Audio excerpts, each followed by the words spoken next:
बिस्मिल्लाहिर्रहमानिर्रहीम। अस्सलाम वालेकुम प्यारे बच्चों, आज हम अपना सबक नंबर 7 का उन्वान पढ़ेंगे मुकाम कबूलियत। अच्छा, ये मुकाम कबूलियत जो है वो हज का जो मुकाम है जहाँ पे तमाम मुसलमान हर साल हज करने के लिए जाते हैं। ये उस जगह को कहा गया है कि खाना काबा पे, क्योंकि जब हम सब तमाम मुसलमान जो हज अदा करने जाते हैं और खाना काबा पे जो पहली नज़र पड़ती है और जो भी दुआ मांगी जाती है तो वो कबूल होती है। तो इस वजह से ये पूरा सबक जो है आप लोगों का ये उसी उन्वान पर है। तो हम अपने जो है इस सबक में यही सब कुछ पढ़ेंगे। और अपनी आप लोग अपनी उर्दू की किताब का 123 जो है वो सफ़ा नंबर खोलिए और फिर मैं इसकी बुलंद ख़वानी करूँगी, मेरे साथ साथ आप भी कीजिएगा। मुकाम कबूलियत तारुफ़ पढ़ लेते हैं हम सबसे पहले इसका, कि ये एक सफ़रनामा है, मशहूर नसरी सन्फ़ है जिसमें मुसन्निफ़ अपने सफ़र के हालात वाक़यात को दिलचस्प और मालूमाती अंदाज में बयान करता है। अब्दुल्ला खैर ने भी खूबसूरत सफ़रनामे तहरीर किए। ये इंतखाब इनकी मशहूर किताब सफ़र कहानियाँ से लिया गया है। सफ़रनामे को दिलचस्पी और दुरुस्त तलफ़्फ़ुज़ के साथ पढ़ना है। 2004 का अगस्त था। मैं अपनी वालदा के साथ उम्रे के लिए जा रहा था। हरमैन शरीफैन की ज़ियारत का मेरी ज़िंदगी में पहला मौका था। हमारी फ़्लाइट की रवानगी इस्लामाबाद से सुबह सवेरे थी और जहाज़ में सवार होते वक्त मूसलाधार बारिश हो रही थी। गल्फ़ एयर का जहाज़ पहले हमें अबू धाबी ले जा रहा था, जहाँ 4 घंटे के ट्रांजिट के बाद जद्दा फ़्लाइट थी। अबू धाबी एयरपोर्ट पर 4 घंटे गुजारने के दौरान हमने एहराम बांध लिया। अगली फ़्लाइट हमें अबू धाबी से लेकर चली और अरब के सहराओं को उबूर करके शाम 4 बजे जद्दा पहुंचा दिया। जद्दा में हमारे रिश्ते के मामू अजीम साहब रहते हैं। उम्रे पर रवाना होने से पहले मैंने जहां सऊदी अरब में मुकीम दोस्तों को इत्तला दी, वहीं अजीम साहब को भी फ़ोन कर दिया। अब यह उनकी करम नवाजी थी कि जब हम जद्दा एयरपोर्ट पहुंच से बाहर आए तो वो अपने बेटे और अहलिया के साथ हमारे मुंतज़िर खड़े थे। जैसे ही उन्होंने हमें आता देखा तो कई साल के वक्फे के बावजूद अम्मी को पहचान लिया और वालेहाना हमारी तरफ लपक आए। आज़मीन उम्रा के लिए सऊदी क़ानून यह है कि आप जिस एजेंट के ज़रिए आए हैं एयरपोर्ट से सिर्फ वही आपको रिसीव करने का मजाज होगा। अब अजीम साहब का इसरार कि वो पहले हमें अपने घर लेके जाएंगे, जबकि एजेंट के नुमाइंदे की ज़िद कि वो हमें उनके साथ जाने की इजाज़त उस वक्त तक नहीं देगा जब तक कि हेड ऑफिस से बात ना हो जाए। बिलाखिर तय पाया कि हम पहले एजेंट के हेड ऑफिस जाएंगे, वहाँ बात करके देखा जाएगा और इजाज़त मिल जाएगी तो हम जद्दा में उनके घर एक रात रुक कर अगले दिन सुबह उम्रे के लिए मक्का रवाना हो जाएंगे। अब सूरत हाल ये थी कि हम एहराम की हालत में थे। मेरी और अम्मी की ख्वाहिश तो यही थी कि हम बग़ैर तवक़्क़ुफ़ किए फ़ौरन मक्का रवाना हो जाएं, उम्रा अदा करें, उसके बाद जद्दा वापस आकर अजीम साहब के यहाँ एक रात क़याम करें। लेकिन मामू जो थे वो अजीम सिंध की कट्टर मेहमान नवाजी के पासदार, उनके सामने हमारी एक ना चली। आगे आगे हम एजेंट की गाड़ी में हेड ऑफिस की तरफ चले और पीछे पीछे मामू का बेटा अब्दुर्रहमान हमारे ताक़ुब में तेज़ रफ्तारी से गाड़ी चलाता हुआ पीछे लगा आया। एजेंट ऑफिस जद्दा एयरपोर्ट और शहर के दरमियान किसी जगह था। ऑफिस पहुँच के थोड़ी बहस और गर्मा गर्मी हुई। फिर मामू ने अपने अकामे की फ़ोटोकॉपी उनके पास जमा कराई और बिलाखिर हम जद्दा में उनके घर जा रहे थे। वो जद्दा के इलाके हिंदाविया में रहते थे। सफ़ा 125 पे आ जाइए। रात को हमारे एजाज़ में एक ज़बरदस्त ज़ियाफ़त का एहतमाम किया गया जिसमें उनके सारे बेटे बेटियां बहुएं शरीक हुए। मैं बदस्तूर एहराम पहने हुए था। खाना पीना सोना सब इसी हालत में जारी था। सुबह एक परेशानी हमारी मुंतज़िर थी। मक्के में हमें अपने उम्रा पैकेज के तहत जिस होटल में क़याम करना था उसका हमें सिर्फ नाम ही मालूम था, कसरे बिलाल। अगर हम एजेंट के साथ जद्दा से मक्का जाते तो उस गाड़ी हमें सीधी होटल पहुंचा देती, लेकिन अब बग़ैर एड्रेस के ना सिर्फ नाम बताकर होटल तलाश करना मक्के जैसे शहर में बेहद मुश्किल होता है, क्योंकि यहाँ तो गली गली बिला मुबालगा हज़ारों होटल हैं। खैर, अल्लाह का नाम लेकर सुबह मैं और अम्मी जद्दा से टैक्सी में बैठ के मक्का मुकर्रमा रवाना हुए। जद्दे की हदूद से निकलते ही अरब की सहराई ज़मीन शुरू हो गई। सड़क के दोनों तरफ दूर दूर तक बेआबो गया नशेबो फराज थे। कहीं कहीं इक्का दुक्का इमारतें या पेट्रोल पंप नज़र आ जाते, वरना 400 वीराना ही था।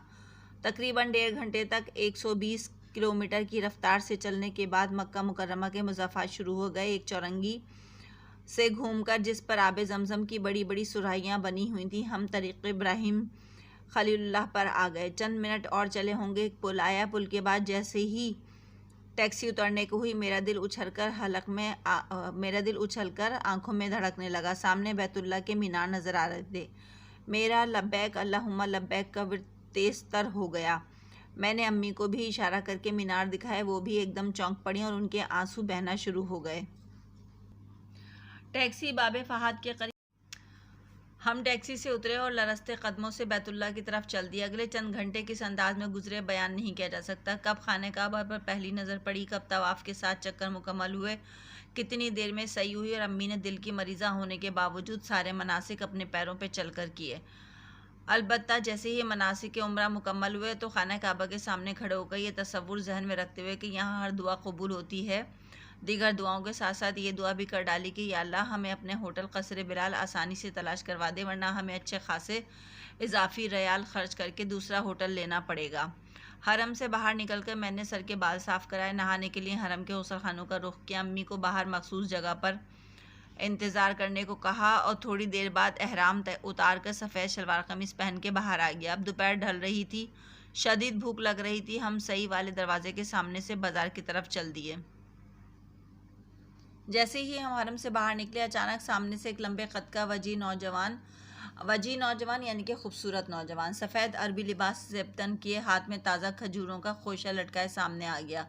खोशा कहते हैं गुच्छे को। जैसे ही इसने हम दोनों माँ बेटे को देखा, सीधा हमारी तरफ आया। हाथ में पकड़े हुए खोशे में से दो दो खजूरें तोड़ के हमें थमाई, मुस्कुराता हुआ आगे बढ़ गया। अम्मी और मैंने हैरत से दूसरे को देखा और खजूरों को अल्लाह का इनाम समझकर खुशी खुशी मुंह में रख लिया। जैसे ही हम हरम के बाहर वाली सड़क पर आए तो सामने ही एक पाकिस्तानी रेस्टोरेंट मुतअम बिलाल का बोर्ड नज़र आया। मैं लफ्ज़ मुतअम बिलाल पर चौंका। इस रेस्टोरेंट का नाम मुतअम बिलाल था और हमारे होटल का नाम कसरे बिलाल। ज़रूर इनको हमारे होटल के बारे में पता होगा।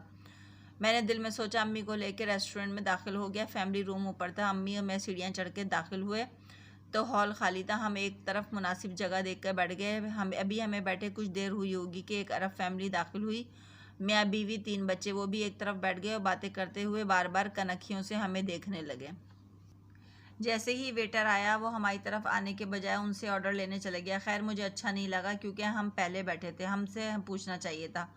वेटर ने उनसे ऑर्डर लिया, हमसे कुछ पूछे बगैर हॉल से बाहर चले गया। थोड़ी देर में वो वापस आया तो उसके हाथ में एक ट्रे थी जिसमें ठंडे मशरूब से भरे 2 गिलास रखे थे।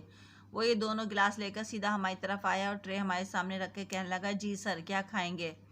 हम तो जो खाएंगे वो खाएंगे, लेकिन पहले ये बताओ ये कोल्ड ड्रिंक किस खुशी में लाए हो? हमने तो ऑर्डर नहीं दिया। मैं बोला तो वो मुस्कुराने लगा। सर, ये इन लोगों ने आपके लिए भेजा है, वो अरब फैमिली की तरफ इशारा करके बोला।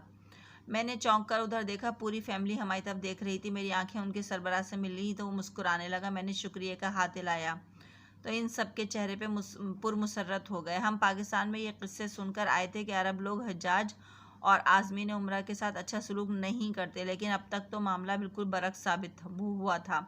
खाने से फारिग होकर बिल अदा करते हुए मैंने काउंटर से फंदिक़ कसरे बिलाल का पूछा। कसरे बिलाल, वो जहन पर चंद सानिये ज़ोर दे के बोला, वो तो बहुत आसान है। इसी सड़क पे दाएं तरफ सीधे चलते चले जाएं, पुल आ जाएगा और पुल के उतरते ही उल्टे हाथ पे कसरे बिलाल है, आपको सामने बोर्ड नज़र आ जाएगा। उसने खुशदिली से रास्ता समझाया। हम मुतम बिलाल से बाहर निकलकर चहलकदमी करते हुए बड़े आराम से अपने होटल पहुंच गए। थोड़ी देर बाद जब हम अपने एयर कंडीशन कमरे में आराम से बिस्तरों पे दराज थे तो अचानक मुझे याद आया कि घंटा भर पहले मैंने खाना काबा के सामने खड़े होकर होटल आसानी से मिल जाने की दुआ की थी। वो दुआ क्या खूब कबूल हुई थी। यानी कि इस बात से आप अंदाज़ा लगा लीजिए कि खाना काबा में पहुंचकर जो भी दुआ मांगी जाती है वो अल्लाह ताला ज़रूर कबूल करते हैं। और ये जो मुसन्निफ़ थे जिन्होंने ये सफ़रनामा लिखा है तो उन्होंने भी यही बात कही कि ये दुआ जो है फ़ौरन कबूल हो गई। अब हम अपने ये सबक जो था हमारा मुकम्मल हो गया और हम सवाल जवाब की तरफ चलते हैं। अच्छा, सबसे पहले आप अपनी उर्दू अदब की कॉपी में जो है वो टाइटल पेज बनाएंगे, उसके बाद अल्फाज मायने, और अब आप जो हैं अपनी उर्दू की कॉपी में तारीख़ ज़रूर लिखा करें। पहला है मुकाम कबूलियत यानी कि दुआ कबूल होने की जगह। दूसरा करम नवाजी, मेहरबानी या नवाजिश। अहलिया का मतलब है बीवी या ज़ौजा। वालेहाना का मतलब बेखुदी, लपक आना, आगे बढ़ना। मजाज, जिसे इख्तियार दिया गया हो। पासदार, ख्याल रखने वाला, बिला मुबालगा, बगैर किसी इजाफे के या असल बात। मुज़ाफ़ात कहते हैं शहर के आसपास के इलाके को। सही कहते हैं कोशिश करना या हज उम्रे का एक रुकन जिसमें हज़रत हाजरा की तरह दौड़ा जाता है। खोशा यानी कि गुच्छा। अब आप अगले सफ़े पे सवाल जवाब की हेडिंग लिखिए। पहला सवाल है, ये सफ़रनामा किस मुल्क के सफ़र के अहवाल का बयान करता है? ये सफ़रनामा मुल्क जद्दा के सफ़र का अहवाल बयान करता है। दूसरा सवाल है, मुसन्निफ़ सऊदी अरब किस मकसद से गए थे और सफ़र में उनके हमरा कौन था? जवाब है, मुसन्निफ़ सऊदी अरब उम्रा करने गए थे और इस सफ़र में उनके हमरा वालदा थीं। सवाल नंबर 3, मुसन्निफ़ ने सफ़र के लिए कौन सा ज़रिया अपनाया और जद्दा में उनका इस्तकबाल किसने किया? मुसन्निफ़ ने सफ़र जहाज़ से किया और जद्दा में उनका इस्तकबाल रिश्ते के मामू अजीम साहब ने किया। सवाल नंबर 4, बैतुल्लाह के मीनार देख के मुसन्निफ़ ने किस कैफियत का इज़हार किया? जवाब लिखिएगा। बैतुल्लाह के मीनार देख कर मुसन्निफ़ का दिल तेज़ी से धड़कने लगा, मुँह से लब्बैक अल्लाहुम्मा का विर्द तेज़ तर हो गया। सवाल नंबर 5, मक्का मुकर्रमा पहुँच के मुसन्निफ़ को किस दुश्वारी का सामना था? मक्का मुकर्रमा पहुँच के मुसन्निफ़ को होटल ढूंढने में दुश्वारी का सामना था। सवाल नंबर 6, सफ़रनामा पढ़ के आपने अहले अरब के बारे में क्या राय कायम की? जवाब है, सफ़रनामा पढ़कर हमने अहले अरब के बारे में ये राय कायम की कि अहले अरब बहुत मेहमान नवाज होते हैं। 7वां सवाल और आखिरी सवाल है कि मुसन्निफ़ ने खाना काबा पर पहली नज़र पड़ने के बाद क्या दुआ मांगी, वो दुआ कैसे कबूल हुई? कि मुसन्निफ़ ने खाना काबा पर पहली नज़र पड़ने के बाद होटल आसानी से मिल जाने की दुआ मांगी थी और वो दुआ फ़ौरन कबूल हो गई थी। अब इसके बाद अगले सफ़े पे खाली जगह की हेडिंग लिखिएगा कि पहली है कि मैं अपनी वालदा के साथ डैश के लिए जा रहा था, डैश में आप उम्रे के लिए लिखेंगे।